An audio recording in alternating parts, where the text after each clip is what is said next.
ہماری مطلب جو اس دائرکم کی وجہ سے یعنی لوگوں کی ذہنیت اس طرح بنائے کہ وہ لوگوں کی دنیا کو خوبصورت بنا کر اپنی آخرت کو سنواریں.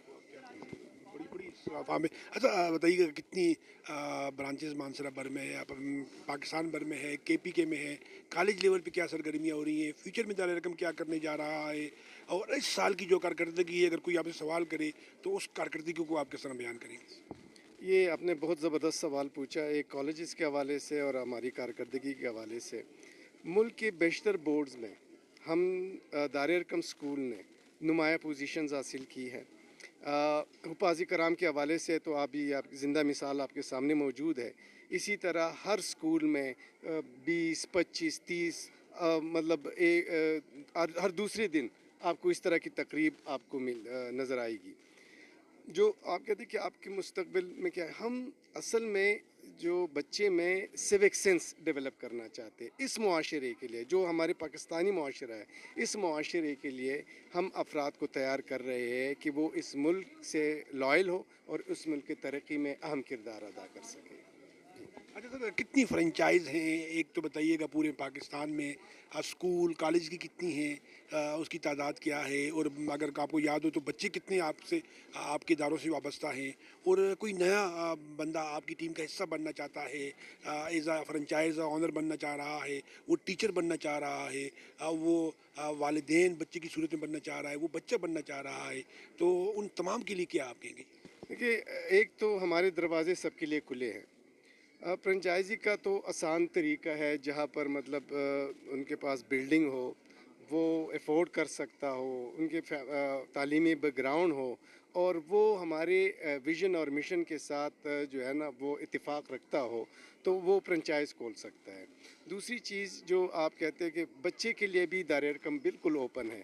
ہم ہر بچے کو داخلہ دیتے ہیں اور ہم یہ کہتے ہیں ہمارا سلوگن بھی ہے کہ بچے ہو جیسے تربیت کرے ایسے. تو ہمارا مین موٹو جو ہے وہ تربیت ہے, اور اس حوالے سے ہمارا ایک باقاعدہ ہم نے سلیبس کا حصہ بنایا ہے جس کو ہم TCDP کہتے ہیں, ٹوٹل چائلڈ ڈیولپمنٹ پروگرام, جس کے ذریعے سے بچوں کی بہترین تربیت ہو سکتی ہے. رہی کالجز کی بات, تو کالجز ابھی تک دارالحکم نے ایز سچ اناؤنس نہیں کی, لیکن انشاءاللہ تعالیٰ آپ لوگوں کو یہ خوشخبری جلد ملے گی کہ ہم کمنگ جو 2024 یا 2025 میں انشاءاللہ تعالیٰ آپ کو یہ خوشخبری ملے گی کہ دارالحکم نے کالجز کا بھی جو ہے انعقاد کیا ہے. اور اس کے ساتھ ساتھ ہماری کوشش ہے کہ ہم ملکی سطح پر یونیورسٹی بھی ایک لانچ کریں. اب آپ نے تعداد نہیں بتائی کتنی پاکستان بھر میں کتنی فرنچائز دارالحکم کام کری, اور تقریباً بچے کتنے اگر کوئی آپ کے ذہن میں اس وقت؟ 700 سے زائد دارالحکم کے اسکول ہے ملک بھر میں, اور 3 لاکھ سے زیادہ طلباء اس میں زیر تعلیم ہیں. 3 لاکھ سے زیادہ طالبات. 3 لاکھ سے زیادہ. اچھا یہ تو کلاس کے اندر کی آپ نے سر کہانی بتا دی, کلاس کے اندر کے آپ نے جو آپ کی کارکردگی کو بتا دی, کلاس کے باہر دارالحکم کیا کر رہا ہے, جس کو ہم کہتے ہیں ہم نصابی سرگرمیاں؟ کو کریکولر ایکٹیویٹیز جو ہے جس کو ہم نصابی سرگرمی کہتے ہیں, پہلے اس کو غیر ہم نصابی سرگرمی کہا جاتا تھا, لیکن اب یہ اس کو ہم نصابی سرگرمی یہ لازم ملزوم ہے. ہمارے جو ہے مختلف ایونٹس ہوتے ہیں, اسپورٹس گالا ہوتے ہیں, اسپیچ کمپٹیشنز ہوتی ہے, مختلف سیر و سیاحت کے لیے ہمارے کچھ ریجنز ہیں جس میں مطلب وہ ابراڈ بھی وزٹ کرتے ہیں, جیسے ترکی, ملیشیا, سینٹرل ایشیا کے ممالک, وہ اسٹوڈنٹ کو لے کر جاتے ہیں. اسی طرح ایک جو ہم عملی طور پر مطلب بچوں کی جو ہے نا مختلف جو کریٹیوٹی ہے اس کو ابھارنے کے لیے مختلف قسم کی ایکٹیویٹیز کراتے ہیں. اچھا سر, اب تو یہ بچوں کے حوالے سے بھی ہو گیا, لیکن اگر آپ کے پاس اسٹاف اچھا نہیں ہوئی ہے, آپ کے ٹیچر ویل کوالیفائڈ نہیں ہیں, ٹیچر ٹرین نہیں ہیں, تو آپ بھی اچھی بلڈنگ بنا لیں, بچے لے آئیں, آپ جو کامیابی ہے یا جو آپ کے اہداف ہیں, جو آپ کے اچیومنٹ ہیں وہ آپ حاصل نہیں کر سکتے, تو دارالحکم اساتذہ کرام کے حوالے سے کیا کر رہا ہے؟ مجھے خوشی ہوئی کہ آپ جیسے اینکر سے میرا واسطہ پڑا ہے, آپ بہت زبردست سوالات پوچھ رہے ہیں. دیکھیے دارالحکم کا جو امتیازی خصوصیت ہے وہ یہ ہے کہ ہم اپنے ٹیچر کو ویل ایکوپڈ کر کے کلاس روم میں بھیجتے ہیں. اس کی ٹریننگ, اس کی مطلب جو ہے لیسن پلاننگ, وہ ساری چیزیں ہم اس کا بندوبست کرتے ہیں. ہیڈ آفس جو ہے وہ گاہے بگاہے ان کی تربیت ان کی میتھڈالوجی پہ ورک کرتا ہے، اور اسکول جو ہے نا پرنسپل سے لے کر ٹیچنگ اسٹاف تک، قرا سے لے کر تمام جو مطلب ایون آیا ہے یا جو سپورٹنگ اسٹاف ہے، ان کی بھی ہم تربیت کرتے ہیں. اور اب یہ جو آپ مجھے مانسہرہ میں دیکھ رہے ہو، یہ بھی اسی ٹریننگ، کل ہماری ایک ٹریننگ ہے جو ہم ایڈمن اور اکاؤنٹنٹ کی ٹریننگ بھی یہ ہڈن ہلز میں مانسہرہ اور کشمیر کے اسکولوں کے ایڈمن اور اکاؤنٹنٹ کے لیے ہم نے منعقد کیا ہے. یہ انشاءاللہ بتائیے دار ارقم رفائی کام کے حوالے سے کیا کر رہا ہے؟ وہ جو آرفن بچے ہیں، جو مستحق بچے ہیں، ان کے حوالے سے دیر عرفن کی پالیسی کیا ہے؟ عام لوگوں کو شاید اس کے بارے میں پتہ نہ ہو. دیکھیے، یہ میں آپ کو یہ بتاتا چلوں کہ دار ارقم اس حوالے سے جو انہوں نے معاشرے کا یہ بوجھ اپنے کندھوں پہ اٹھایا ہے، انڈیویژول یعنی ہمارے اسکول کا ہر فرنچائزی، ہر ڈائریکٹر اپنے حساب سے، یعنی 25 سے لے کر 30 تک 40 تک ان کی جو ہے نا پلے گروپ سے لے کر میٹرک تک تعلیم فری، کتابیں فری، یونیفارم فری، یہ ہم ان کو پرووائڈ کر رہے ہیں. ہیڈ آفس کی طرف سے بھی یہ انسٹرکشن ہے کہ ارپنس کے لیے ایک کوٹا ہے ہمارے پاس کہ 2%، 3%، 1% یہ ہم اس کو جو ہے نا دار ارقم میں ایڈمٹ کراتے ہیں، اور ان کی تمام اخراجات ہم بیئر کرتے ہیں، اسکول خود بیئر کرتے ہیں.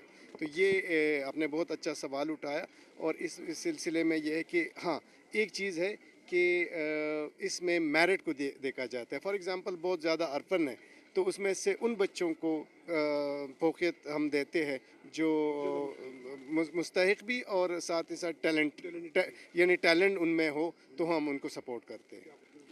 اچھا سر، ہر کامیاب آدمی کے پیچھے ایک خاتون کا ہاتھ ہوتا ہے، تو آپ اپنی کامیابی کس کو ڈیڈیکیٹ کرتے ہیں؟ ہماری بھابھی کو ڈیڈیکیٹ کرتے ہیں، یا بہن بھائی تمام فیملی کو ڈیڈیکیٹ کرتے ہیں؟ ایک تو یہ. دوسرا یہ بتائیے گا کہ ایک سی او ہو، چیف آپریٹنگ آفیسر، وہ بھی دار ارقم جیسا، اس کے اپنے بچے کیا کر رہے ہیں؟ آپ نے تو مجھے مشکل میں ڈال دیا کہ کامیاب. اچھا، کامیاب اور ناکام مطلب اس کا پیمانہ کیا ہے؟ ایک تو یہ چیز ہے کہ مطلب آئی ایم اسٹل ان، وہ کہتے ہیں نا اسٹرگلنگ، کہ کامیابی کیا ہوتی ہے. کامیابی میری یہ ہے کہ پاکستان جو ہے وہ تعلیمی دنیا میں جو ہے تعلیمی میدان میں باقی دنیا کے ساتھ کمپیٹ کر سکے. میری کامیابی تو تب ہوگی، یعنی اگر آپ مجھے یہ کہتے ہو کہ جی میں کوئی فائنینشلی اسٹرانگ ہوں تو میں اس کو کامیابی نہیں سمجھتا. وہ تو مطلب ایک بزنس مین جو ایک الٹریٹ ہے وہ بھی مجھ سے زیادہ ویل آف ہوگا تو اس کو تو میں کامیابی نہیں کہتا. مقصد جو ہے یعنی ہر ایک چیز کے ایک آبجیکٹیو ہوتے ہیں، کیا وہ میں اپنے آبجیکٹیو کو اچیو کرنے کی طرف جا رہا ہوں تو میری کامیابی ہے. اچھا، دوسری چیز جو مطلب تعلیم کی طرف مجھے لانے والے یا مطلب میں اس طرف راغب کیسے ہوا، اور تو اس میں میری فیملی کا بہت عمل دخل ہے. میرے دادا ٹیچنگ کر رہے تھے، میرے والد صاحب ایجوکیشن سے وابستہ ریٹائرڈ ہیں، میرے بڑے بھائی بھی ٹیچنگ سے وابستہ ہے. تو اسی طرح مجھے بھی شوق تھا کہ میں مطلب بھی یہ لکھت پڑھت جو ہے الف بے والے معاملے، حروف کی تہجی سکھانے کے عمل سے وابستہ ہو جاؤں. تو یہ کہ ہاں اس میں آپ کی جو معاشرتی زندگی ہے اس میں جو اتار چڑھاؤ ہے اس میں کنٹرول، ایک تو والدہ کا بہت زیادہ مطلب ان کی دعاؤں کا بہت عمل دخل ہے. صبح جو آپ کے لیے روٹی تیار، جس وقت آپ اسکول جاتے تو آگے روٹی تیار، اسکول سے واپس آتے روٹی تیار، صبح جاتے کپڑے تیار، تو والدہ کی یہ قربانی، یہ کاوشیں. اور میں ابھی آپ کو کہوں کہ جنوری 20 جنوری کو میری والدہ اس دنیا سے چلی گئی. یقین جانیے بس میری دنیا ختم ہو گئی. یہ مطلب صحیح، بالکل آپ صحیح. نہ ہونا تو اللہ سب کے تمام تمام انسانوں کے جو والدین ہیں ان کو حیات رکھے، کسی کو مطلب جو ہے نا یہ دکھ نہ دکھائے. بچے کیا کریں سر؟ میری 2 بیٹیاں ہیں، 2 بیٹے ہیں. 2 بیٹیاں، ایک بی ایس انگلش کر رہی ہے، دوسری جو ہے انہوں نے ایف ایس سی کیا اور انٹری ٹیسٹ کی تیاری کر رہی ہے. ایک بیٹا جو ہے وہ فرسٹ ایئر کا ایگزام دیا ہے اور کرکٹ کھیلتا ہے. دوسرا جو آخری بچہ ہے وہ فرسٹ ایئر میں ہے ابھی، اور آئی سی ایس مطلب جو کمپیوٹر سائنس ہے اس میں انہوں نے داخلہ لیا ہے۔ بہت شکریہ ناظرین، اسکرین کو آپ ٹچ کیجیے گا، اس کو زوم کیجیے گا، بغداد صاحب کو آپ دیکھیے گا، ان کے چہرے کو دیکھیے گا، آپ کو نہیں لگے گا کہ یہ اتنے بڑے بڑے بچوں کے والد ہیں۔ اس کی وجہ کیا ہے؟ یہ خوشیاں بانٹ رہے ہیں، یہ سکون بانٹ رہے ہیں، یہ ایجوکیشن بانٹ رہے ہیں۔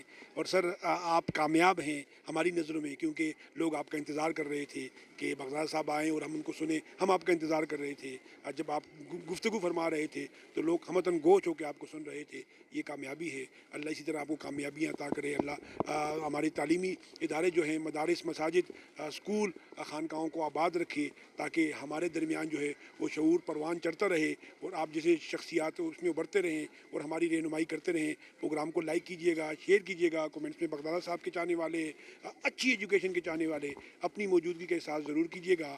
مسکرائیے۔ ہم بغدادہ صاحب کے ساتھ مانسرہ میں موجود ہیں۔ جاتے جاتے بغدادہ صاحب میسج دے کے جائیے گا جی۔